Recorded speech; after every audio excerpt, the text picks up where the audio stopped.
Well, I think I found our problem.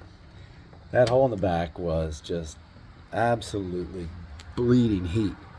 And now in here, it's a tiny fire. It's been going 2 hours and 15 minutes. And it's so hot, this is about as close as I can get to it.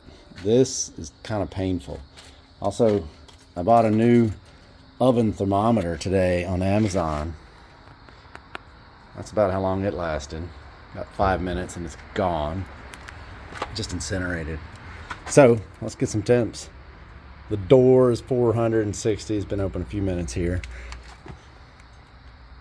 Floor is about, my thing only goes to 600 degrees, so I can't get the really high heat.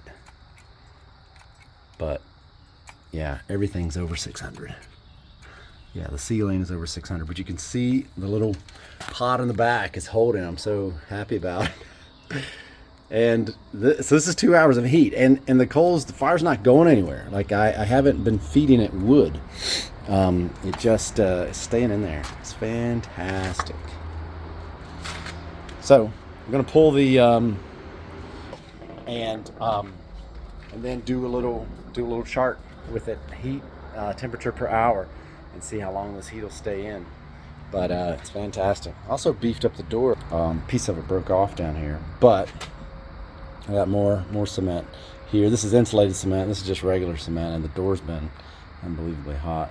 So that helps. So there it is.